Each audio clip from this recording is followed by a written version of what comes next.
banyak kasus pencabulan di pesantren yang baru terungkap setelah bertahun-tahun. Misalnya 2023 dari 7.800 lebih pelanggaran hak anak, korban kekerasan, tapi karena pemulihannya tidak dilakukan, mungkin saja dia menjadi pelaku ketika ada di lembaga pendidikan keagamaan. Nah, di regulasi sebetulnya KPAI sebetulnya sudah 10 tahun yang lalu mendorong agar rancangan undang-undang pengasuhan itu bisa disahkan segera.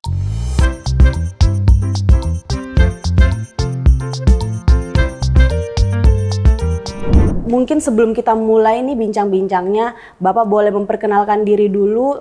Sekarang Bapak mengemban jabatan apa? Silahkan Bapak. Ya, Sobat Pantau, perkenalkan saya Jasra Putra, Wakil Ketua Komisi Pelindungan Anak Indonesia.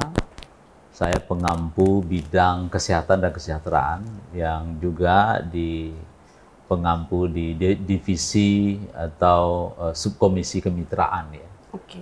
Jadi terkait kerjasama, kemudian implementasi kerjasama itu berada di pimpinan ya.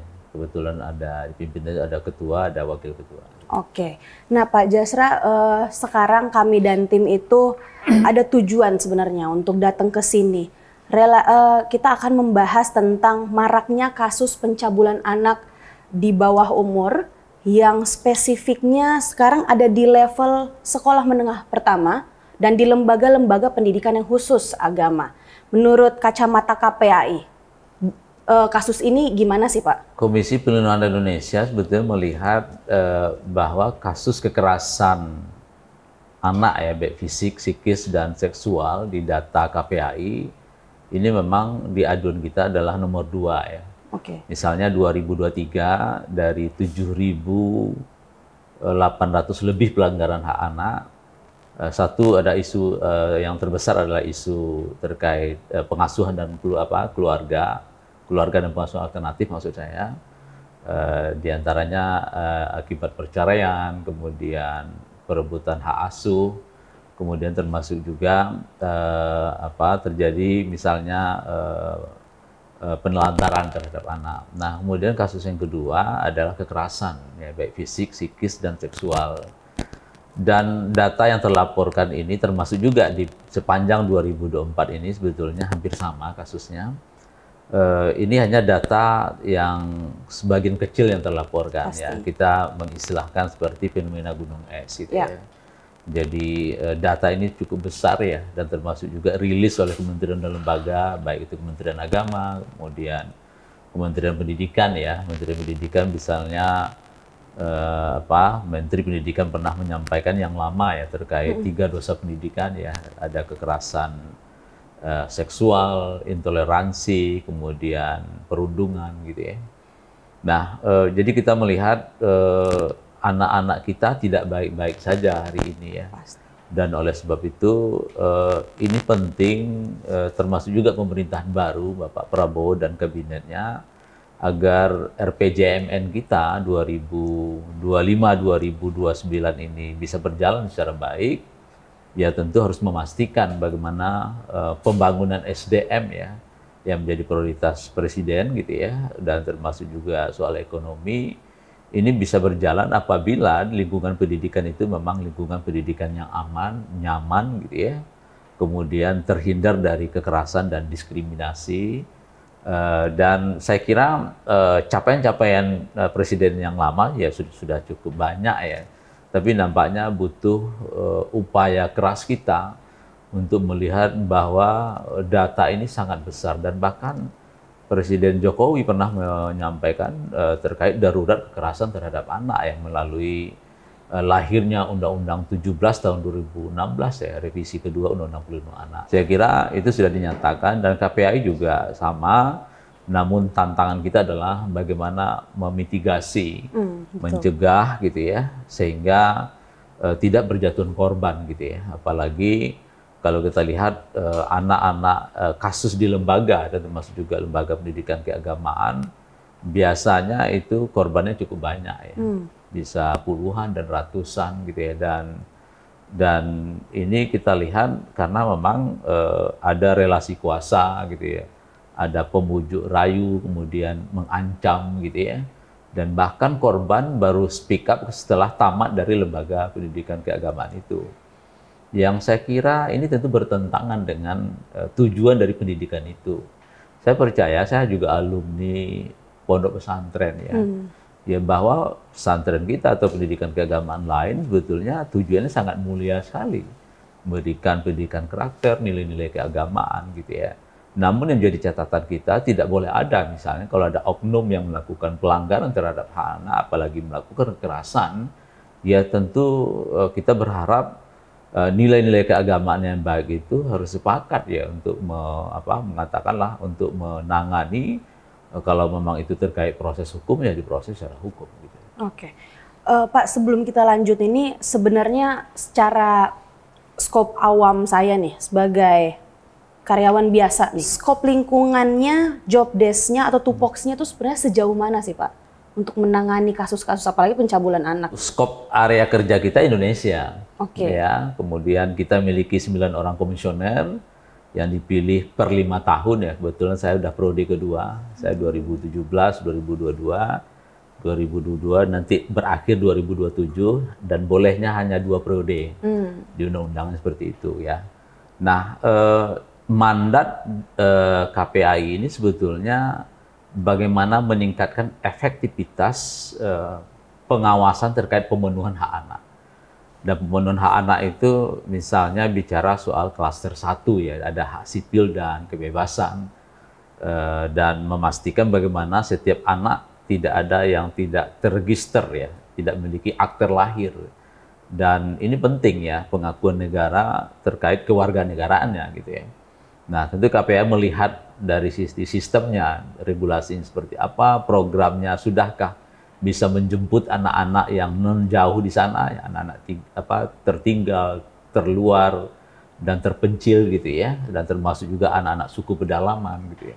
Sudahkah negara bisa masuk ke situ untuk memberikan, memastikan ini adalah warga negaranya gitu ya. Okay. Nah, kemudian yang kedua terkait keluarga dan pengasuh alternatif ya. Bagaimana memastikan setiap keluarga mengerti dan memahami mengasuh anak, mengerti dan memahami bagaimana berkomunikasi dengan anak secara baik, mengerti dan memahami terkait tumbuh kembang anak.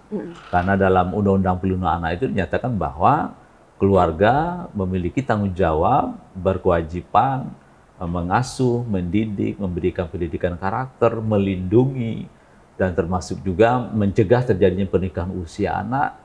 Dan saya kira peran-peran ini sudah dilakukan, namun catatan kita di klaster 2 ini adalah gap pengasuhan itu sangat luar biasa. Dan termasuk juga kalau kita lihat ketika anak diserahkan kepada lembaga dalam konteks pendidikan keagamaan, otomatis pengasuhan itu berpindah gitu ya. Dan kita berharap keberpindahan pengasuhan ini bisa bertanggung jawab gitu ya, dan memastikan bagaimana peran-peran orang tua itu bisa berjalan di lembaga pendidikan keagamaan ini. Namun dari kasus-kasus ini kan belum bisa gitu ya.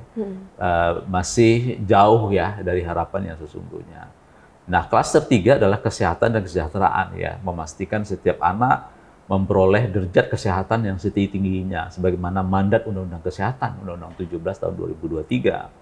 Dan tidak ada satupun anak yang tertinggal dari layanan-layanan kesehatan gitu ya. Apalagi kita memiliki cita-cita pemerintahan baru ini adalah generasi emas, pembangunan SDM.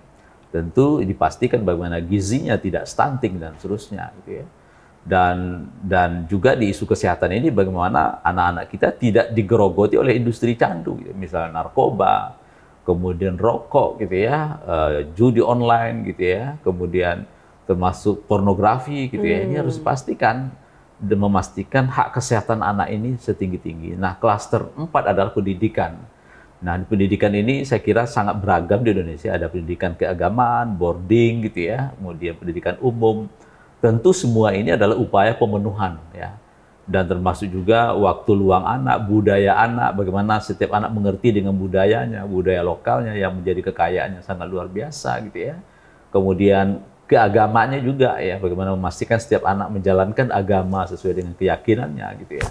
Nah, KPAI sebetulnya happy-nya bagaimana memastikan klaster 1 dan 4 ini bisa ditunaikan oleh negara secara maksimal. Karena di mandat Konvensi Hak Anak yang sudah kita ratifikasi, melalui Kepres 36 tahun 90, bapak kandung anak itu adalah negara gitu ya. Bertanggung jawab apakah bapak atau ibu lah ya oleh negara ini, dia bertanggung jawab. Nah, maka dari mandat KPAI ini ada 7 tugas kita. Misalnya 7 tugas itu melakukan pengawasan terkait pemenuhan dan pelindungan anak di seluruh Indonesia, di kementerian dan lembaga dan Pemda, di masyarakat gitu ya.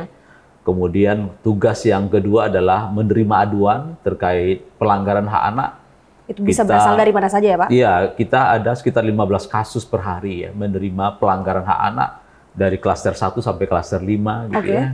Klaster 5 itu pelindungan khusus ya, itu ya misalnya anak korban bencana, kemudian anak terpapar pornografi, anak dengan korban kekerasan fisik, psikis dan seksual gitu ya. Kemudian anak yang terpapar dengan terorisme gitu ya.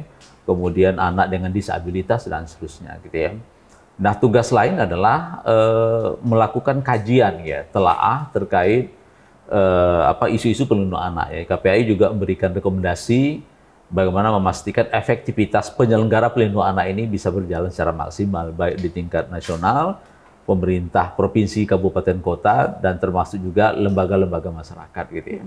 Nah, tugas lain KPAI adalah bermitra ya dengan lembaga pelindungan anak yang dibentuk oleh masyarakat ya. Kita dengan perguruan tinggi, dengan lembaga-lembaga pelindungan anak ya, kita melakukan kerjasama, baik itu program, kemudian kajian-kajian, dan termasuk juga melakukan pengawasan, pertukaran data dan informasi ya.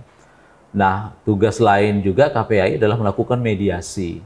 Jadi kita setiap tahun itu hampir 100 mediasi yang dimohonkan kepada kita terkait sengketa perebutan hak asuh anak ya. Karena dampak perceraian itu sangat luar biasa, tidak hanya terjadi kepada orang dewasa, tapi juga berdampak kepada anak ya. Ya terutama tadi soal hak asuh ya, yang itu juga menjadi aduan yang masuk ke kita. Nah, tugas lain KPAI adalah melaporkan kepada aparat hukum terkait dugaan pelanggaran hak anak. Jadi kalau misalnya ada dilaporkan kita, ada dugaan pelanggaran hak anak, lalu keluarga tidak mau melapor, maka kita mencoba berkoordinasi dengan keluarga. Tapi kalau sekiranya kita tidak bisa, belum berhasil mengadvokasi untuk mau melapor, ya karena mungkin pelakunya orang terdekat, ada tulang punggung keluarga dan macam-macam ya kasus alasan-alasan itu, maka kita berkoordinasi dengan kepolisian untuk mengambil langkah-langkah untuk melakukan penegakan hukum. Nah Pak, untuk spesifik dengan kasus-kasus yang sering terjadi ini beberapa waktu terakhir, langkah awal yang diambil oleh KPAI untuk menangani atau memitigasi kasus ini apa sih Pak? Ya, jadi dalam pengawasan kita itu biasanya kita memakai System Building Approach ya, atau SBA ya. Kalau ada kasus, sebetulnya kasus itu hanya trigger aja bagi KPAI untuk melihat problem besarnya.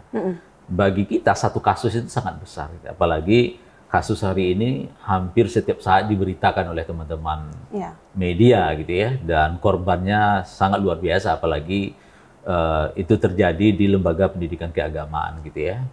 Nah, System Building Approach ini kita melihat misalnya apakah regulasi yang tersedia, undang-undang, peraturan turunan, dan termasuk juga di daerah gitu ya, sudahkah ini menjawab problem-problem itu ya.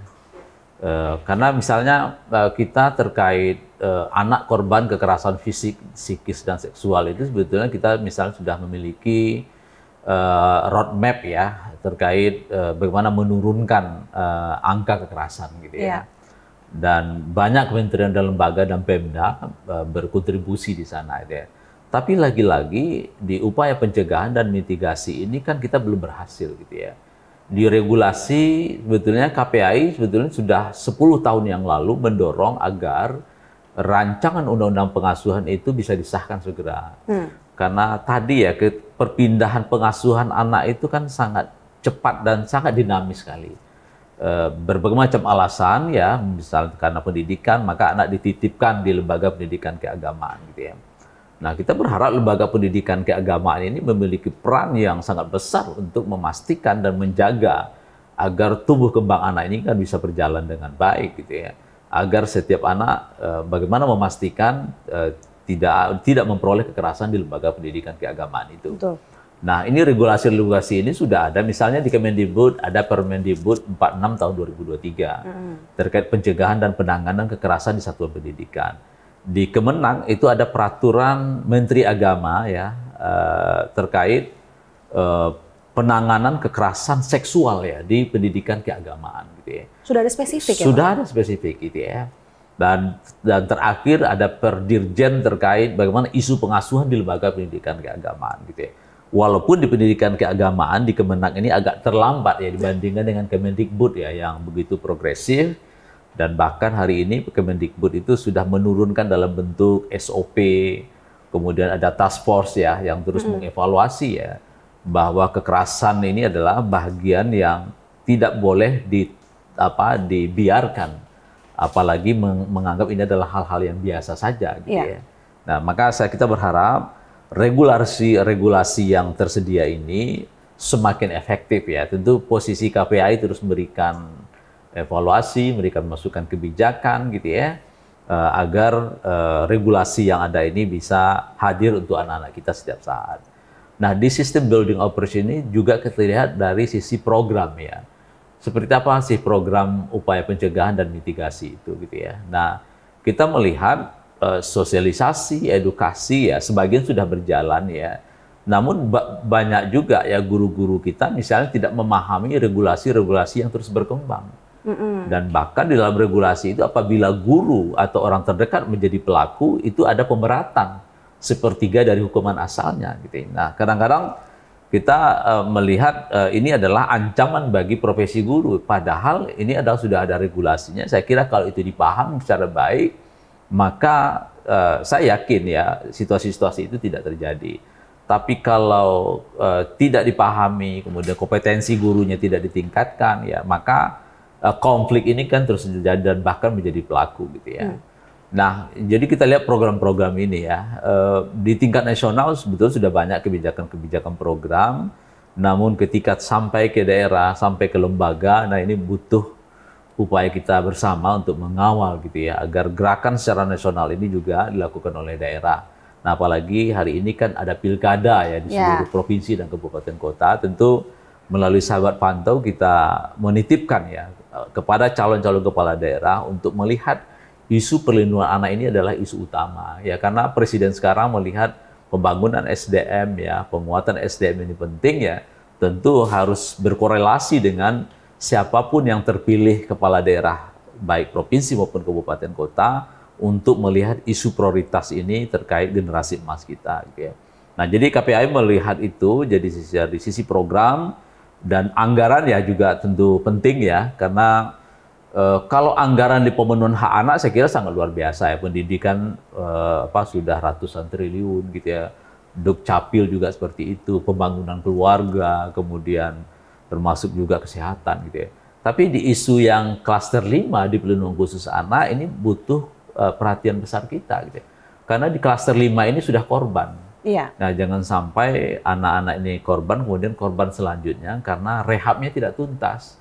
Karena SDM-nya terbatas untuk memastikan bagaimana pemulihan dari korban ini haknya bisa didapatkan gitu ya.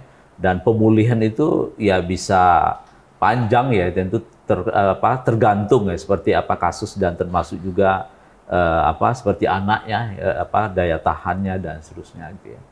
Nah, KPAI juga melihat dan melakukan pengawasan terkait sarana dan prasarana terkait penyelenggaraan pemenuhan perlindungan anak ya. Dan mudah-mudahan pemerintah baru sekarang cukup fokus melihat misalnya bagaimana sarana pendidikan ke depan itu tidak ada lagi sekolah-sekolah kita di mana anak-anak kita sedang belajar runtuh ya, bocor dan seterusnya gitu ya. Dan termasuk juga di aspek sarana ini bagaimana memastikan pusat aduan yang menjadi mandat undang-undang maupun peraturan menteri ini bisa diterapkan di satuan pendidikan gitu ya. Jadi bagaimana memastikan sarana dan prasarana yang ramah bagi anak untuk mengadu terkait kekerasan yang dialami gitu ya. Tempatnya mungkin aman, nyaman ya, kemudian ditindaklanjuti ya. Karena kan kasus-kasus kekerasan itu kan sebetulnya kalau penerima layanan aduan di satuan pendidikan itu tidak mempunyai sensitivitas terkait korban gitu ya, dan menganggap itu adalah hal-hal mengada-ada katanya. Nah, saya kira ini bisa menghambat ya terkait bagaimana memastikan upaya mitigasi dan pencegahan tadi. Nah, di sisi lain KPAI juga melihat bagaimana pusat-pusat aduan yang dimiliki oleh pemerintah di kabupaten kota ya melalui UPT PA ya, Dinas Pemberdayaan Perempuan Pelindung Anak ini semakin efektif ya, sehingga data-data besar yang tadi ya, baik itu di lembaga, di keluarga dan masyarakat itu bisa terungkap ya. Apalagi kita juga bersyukur ya dengan adanya Direktorat PPA dan PPO di Mabes Polri ya, sudah menjadi direktorat, kalau dulu unit ya. Nah, mudah-mudahan SDM, anggaran, sarana dan prasarana sampai di Polda dan Polres itu semakin kuat ya. Sehingga tidak ada hambatan bagi masyarakat dan termasuk juga anak untuk mengadu terkait kekerasan-kekerasan yang dialami. Jadi KPAI melihat sistem perlindungan anak ya, lebih besar gitu ya. Kita tetap menerima aduan-aduan kasus yang ada, dan biasanya aduan kasus yang masuk ke KPAI itu ibarat cancer itu udah stadium lanjut ya, dan bahkan stadium 4 ya. Udah mengadu kemana-mana, nggak selesai juga, maka datang ke KPAI, insya Allah itu bisa kita urai, bisa kita selesaikan, sehingga keadilan bagi korban itu bisa didapatkan. Oke, Pak, karena kita mau balik lagi nih ke kasus di pesantren-pesantren ini. Yang saya tahu, KPAI memang selalu menekankan pentingnya edukasi seksual dan juga hak-hak anak. Tetapi karena kita lihat ini adalah lembaga-lembaga pendidikan yang agama, berbasis agama, yang dimana penerapan edukasinya itu akan lebih konservatif dibanding yang umum-umum. Bisa saja ini bisa menjadi image yang tabu untuk dibahas di lembaga-lembaga agama. Menurut Bapak seperti apa? Ya, memang tantangan di pendidikan keagamaan ini kan sangat luar biasa ya. Apalagi misalnya hampir 90% ya pendidikan keagamaan itu kan milik masyarakat ya. Tentu negara mengapresiasi ya, yang dimana masyarakat sangat luar biasa membantu negara untuk memastikan setiap anak memperoleh pendidikan gitu ya. Namun, tentu kita tidak boleh membiarkan ya. Negara tentu harus memastikan bagaimana penyelenggaraan pendidikan keagamaan ini memang betul-betul sesuai dengan visi awal kita, bahwa memastikan bagaimana nilai-nilai keagamaan, kemudian memastikan tidak ada toleransi siapapun pelaku kekerasan gitu ya. Baik fisik, psikis, dan seksual. Dan termasuk juga anak. Kalau memang jadi pelaku, ya tentu ada undang-undang anak, ada undang-undang sistem peradilan pidana anak. Jadi saya melihat isu ini tidak isu tabu lagi ya. Kita harapannya seperti itu. Walaupun ya sebagian pendidikan keagamaan menganggap ini masih tabu gitu ya. Kalau di Kemendikbud ya sudah menjadi isu yang sudah biasa didiskusikan bagaimana upaya memitigasi, mencegah, dan bahkan mengajak anak untuk memutus mata rantai kekerasan gitu ya. Nah, saya kira tentu tantangan ini kita berharap tentu dengan aturan yang ada, dengan pendekatan-pendekatan yang ada, bahwa pertama memastikan bahwa setiap anak dimanapun berada, dia punya hak, dan sama dengan kita orang dewasa juga memiliki hak yang aman, yang nyaman, mendapatkan tumbuh kembangnya gitu ya. Nah, saya kira ini prinsip yang harus menjadi perhatian semua pihak. Kita sudah meratifikasi Konvensi Anak, tentu ada 4 prinsip yang siapapun yang berinteraksi dengan anak, yaitu 1 prinsip non-diskriminasi. Tidak boleh ada satu layanan pun ya karena dia agamanya berbeda, atau mungkin karena geografisnya berbeda, atau status sosialnya berbeda, urutan kelahirannya berbeda, lalu kita melakukan layanan diskriminasi. Nah, saya kira ini harus dihilangkan. Nah, yang kedua memastikan terkait kepentingan terbaik bagi anak, bukan kepentingan lembaga, bukan kepentingan orang dewasa.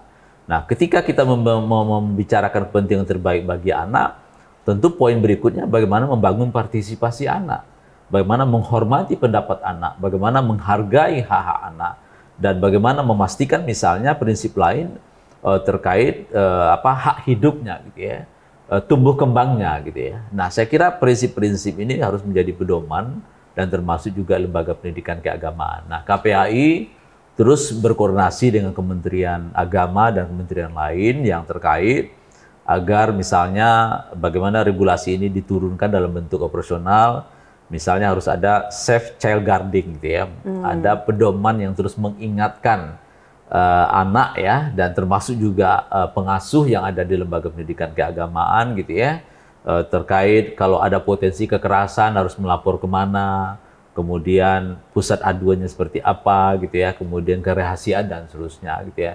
Dan termasuk juga etika berhadapan dengan anak gitu ya. Di beberapa kasus itu kita lihat kan relasi kuasa, kemudian termasuk juga dengan alasan jam pembelajaran dan seterusnya, dan termasuk juga berdua dengan anak di tempat sepi. Ini kan kode etik yang harus diatur gitu ya. Tidak boleh sembarangan ya berhadapan dengan anak gitu ya. Nah, saya kira dengan kode etik ini tentu mengingatkan ya, mungkin ditempelkan di kelas gitu ya, di masjid gitu ya, atau mungkin setiap upacara itu disampaikan gitu ya.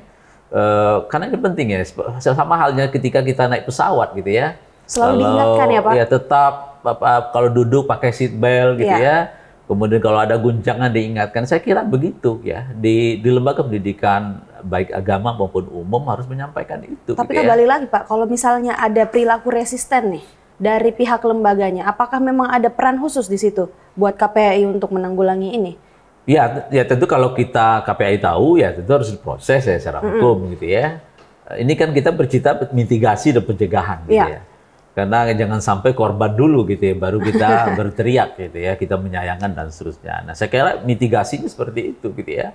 Kalau lembaga pendidikan keagamaan, ya saya kira para guru, para pengasuh ya, ini tentu harus di-training, harus dilatih terus-menerus gitu ya. Bahwa anak-anak ini kan unik ya, dia berangkat dari keluarga yang berbeda gitu ya. Mungkin saja anak ini dulunya menjadi korban gitu ya, korban kekerasan, tapi karena pemulihannya tidak dilakukan, mungkin saja dia menjadi pelaku ketika ada di lembaga pendidikan keagamaan. Nah, saya kira ini penting kalau kita mau memitigasi, mencegah, dipastikan ya harus mengetahui riwayat pengasuhannya, riwayat keluarganya, dan termasuk juga riwayat pendidikan masa lalunya gitu ya. Karena juga anak-anak yang jadi pelaku di lembaga biasanya ada puncak masalah yang tidak terselesaikan dari awal gitu ya. Jadi karena itu dibiarkan menumpuk dan jadi mata akhirnya rantai dia aja ya Pak? Meledak dan jadi mata rantai. Betul. Gitu ya. Saya akan membahas sebenarnya kasus aja Pak ini. Langsung ke kasus aja. Banyak kasus pencabulan di pesantren yang baru terungkap setelah bertahun-tahun. Contoh nih, yang para pelakunya HW, pemerkosa dari 13 santriwati selama bertahun-tahun hingga ada juga yang sudah melahirkan Pak. Bagaimana KPAI mengidentifikasi celah dalam sistem pengawasan yang memang memungkinkan kasus-kasus ini loss aja gitu loh Pak, tidak terdeteksi. Langkah yang konkret sebenarnya yang dilakukan untuk memperbaiki kasus ini tuh apa Pak? Ya, jadi kasus HW ini kan trigger bagi KPAI untuk melihat sistem pendidikan keagamaan kita ya. Iya. Memang di Undang-Undang Pesantren itu cukup beragam sekali ya model-model pesantren ya. Ada yang tidak berizin gitu ya, kemudian ada yang punya izin. Kalau punya izin itu sangat mudah dilakukan pengawasan gitu ya, melalui instrumen akreditasi, pertemuan-pertemuan yang dilakukan oleh Kementerian Keagamaan gitu ya. Tapi lembaga-lembaga yang dia menyebut itu adalah lembaga pesantren gitu ya, seperti yang di Bandung gitu ya, itu kan dia kan nggak punya izin itu sebetulnya gitu ya. Nah, ini yang menjadi kesulitan. Nah, saya kira pemerintah daerah di sinilah memiliki andil gitu ya, memastikan bagaimana setiap lembaga ya yang menyatakan itu adalah lembaga atau kelompok masyarakat yang mengasuh anak, dan itu bukan anaknya sendiri. Ya, saya kira pemerintah daerah harus bertanya, harus melakukan pengawasan gitu ya. Ini statusnya seperti apa, pembinaannya seperti apa. Dalam artian kita memastikan setiap anak itu aman dan nyaman dimanapun gitu ya. Bukan dalam artian mencurigai gitu ya. Tapi memastikan tetap dalam koordinasi, dalam tetap pembinaan, siapa yang bertanggung jawab dan seterusnya gitu ya. Jadi yang agak sulit itu adalah lembaga-lembaga yang dimana mungkin awalnya masyarakat punya niat baik untuk memberikan pendidikan gitu ya, memberikan pelatihan gitu ya, menanamkan nilai-nilai keagamaan gitu ya. Namun untuk mendidik atau mengasuh anak tidak cukup dengan niat baik. Harus ada profesi-profesi yang profesional gitu ya. Ada psikolog harus ada, kemudian pendidik keagamaan juga pasti gitu ya. kemudian profesi-profesi lain dari sisi kesehatan dan seterusnya gitu ya. Karena ketika kita memindahkan anak dari keluarga ke lembaga, maka otomatis sebetulnya pengasuhan itu berpindah. Dan disinilah kerentanan itu gitu ya. Dan oleh sebab itu ini sangat penting ya kita menyadari betul gitu ya, KPAI sering menyampaikan ke kementerian terkait, ke Pemda gitu ya, hasil-hasil pengawasan kita bagaimana memastikan lembaga-lembaga pendidikan keagamaan yang terutama yang tidak terdaftar gitu ya, saya kira itu harus menjadi perhatian kita dan termasuk juga teman-teman media, masyarakat gitu ya, harus memastikan RT RW ya, apalagi kita hari ini memiliki kebijakan kabupaten kota layak anak. Bagaimana memastikan RT RW yang terdekat dengan anak itu mendukung ya lingkungan anak dimanapun berada ya, baik diasuh oleh keluarga maupun diasuh oleh lembaga. Balik lagi semua ini memang harus ada perilaku yang solid ya Pak dengan semua stakeholder. Jadi bukan hanya sekedar Komisi Perlindungan Anak atau Kemendikbud, ini semua memang harus bahu-membahu lah untuk membuat sistem ini lebih solid lagi ya Pak. Iya, jadi kita mengibaratkan kalau Indonesia ini adalah miniatur kampung, maka butuh orang sekampung untuk melindungi anak. Gitu ya.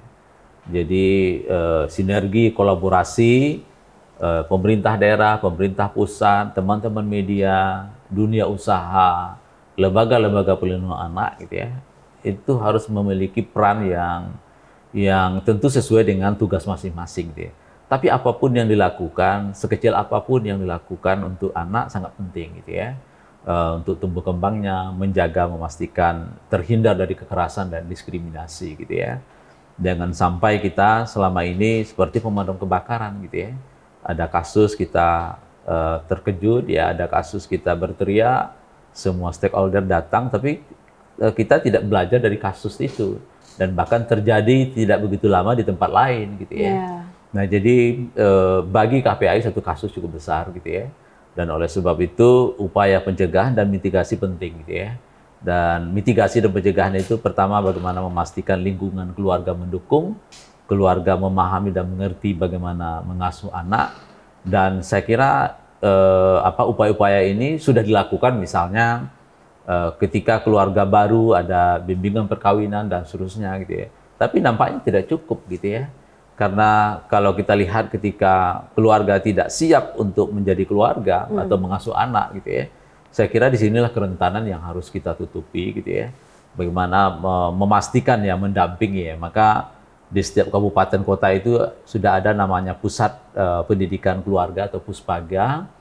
Saya kira puspaga yang ada di kabupaten kota yang dibentuk oleh pemerintah daerah harus bergerak menjemput keluarga yang katakanlah yang tidak siap menjadi keluarga gitu ya. Kalau kita menunggu dalam data pengawasan kita, datanya sangat kecil sekali gitu. Keluarga mau berkonsultasi gitu ya. Sangat sayang ya program-program baik ini ada psikolog di sana, ada pendidik-pendidik yang bisa membantu ya bagaimana terutama keluarga-keluarga baru gitu ya yang mengalami kesulitan ya, berbagai macam faktor ya tentu kesulitan itu, apakah faktor ekonomi atau pendidikan yang terbatas, pengetahuan yang terbatas gitu ya. Saya kira inilah peran-peran puspaga untuk melakukan mitigasi dan pencegahan gitu ya. Nah di sisi lain saya kira tokoh masyarakat, tokoh adat kita gerakkan, tokoh pendidik gitu ya, sehingga semua komponen sistem ya, perlindungan anak itu bisa hidup setiap saat. Karena kebutuhan anak itu bukan pas hari anak saja, 23 Juli yang kita rayakan gitu ya. Tapi kebutuhannya adalah setiap saat gitu ya. Dan bahkan setiap hari itu terus berubah kebutuhannya mengikuti tumbuh kembangnya. Nah, saya kira bergerak bersama keluarga juga memastikan bagaimana fungsi-fungsi keluarga bisa berjalan gitu ya. Fungsi kasih sayang, fungsi ekonomi ya, fungsi pendidikan dan seterusnya. Kemudian di aspek lain gitu ya, bagaimana juga keluarga ini juga terhindar dari di mana industri candu ya yang terus menggerogoti keluarga dan anak-anak kita. Industri candu itu ada game online, judi online, pornografi, narkoba, kemudian kekerasan bentuk lainnya, minuman keras ya. Nah, saya kira ini tidak mudah gitu ya. Misalnya di pornografi, kita tertinggi ada 5,5 juta anak-anak kita terpapar dengan pornografi dan bahkan menjadi target para pelaku pedofilia internasional gitu ya.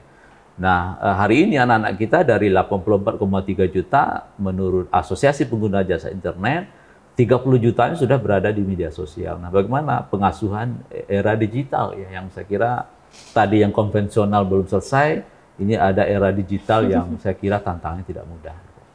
Oke Pak, mungkin sebelum kita menutup podcast hari ini, bincang-bincang pada hari ini, saya mau bertanya seputar gimana harapan Bapak dengan pemerintahan yang baru soal KPAI, tentang perlindungan anak, apa yang Bapak bisa sampaikan? Bukan hanya untuk pemerintahan baru, tapi semua stakeholder yang terkait, Pak. Ya, kita memiliki harapan ya kepada pemerintahan Pak Prabowo dan Mas Gibran dan kabinetnya. Karena dari RPJMN itu kita baca, ya kita juga KPAI juga ikut berkontribusi ya untuk merumuskan RPJMN itu, ya salah satu prioritasnya perhatian soal SDM gitu ya. Nah saya kira bagaimana SDM unggul ini dibangun mulai dari tingkat keluarga gitu ya. Karena bicara anak itu kan usia 0 sampai 18 tahun, termasuk juga anak dalam kandungan gitu ya. Tentu memastikan bagaimana ketika anak ada dalam kandungan terkait tumbuh kembangnya, terkait gizinya, kemudian bagaimana ibunya sehat ya, kemudian lahir tidak dalam kondisi disabilitas gitu ya, karena anak-anak dengan disabilitas kita kan cukup tinggi gitu ya. Nah saya kira periode 1000 hari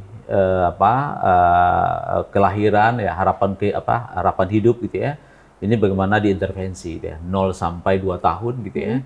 Memastikan gizinya, pengasuhannya gitu ya, terlindungi, kemudian tidak mengalami kekerasan ya. Karena misalnya usia 2 tahun itu di data kita cukup banyak anak-anak mengalami kekerasan ya, terutama di daycare ya. Di daycare itu cukup banyak yang terlaporkan ya, termasuk kasus Depok, Pekanbaru, Medan ya, mungkin kasus-kasus lain gitu ya. Nah, tentu kita punya harapan mudah-mudahan dengan pembangunan SDM ini memastikan dari sisi pemenuhan hak anaknya ya, pemenuhan gizinya, pendidikannya, tidak ada satupun anak yang tidak memperoleh pendidikan yang setinggi-tingginya gitu ya. Memastikan bagaimana anak mengenali budayanya, menjalankan agamanya gitu ya. Tentu menjadi harapan kita ya, semua stakeholder bersinergi dan berkolaborasi untuk memastikan setiap kita punya peran untuk terkait tumbuh kembang anak. Nah, kemudian yang kedua, tentu KPAI punya keterbatasan, mohon kami dibantu untuk mewujudkan mandat undang-undang ini dalam pengawasan gitu ya. Sehingga semakin banyak mata yang mengawasi, tentu kita berharap akan banyak anak terselamatkan gitu ya. Semakin banyak orang yang peduli, tentu anak-anak kita akan banyak terlindungi gitu ya. Tapi kalau kita abai, merasa itu bukan urusan saya, bukan keluarga saya gitu ya, saya kira tentu ini adalah pandangan lama harus kita tinggalkan gitu. Oke, Pak, terima kasih banyak atas waktunya. Sama-sama. Mungkin lain kali kita bisa ngobrol lagi di kesempatan yang lainnya.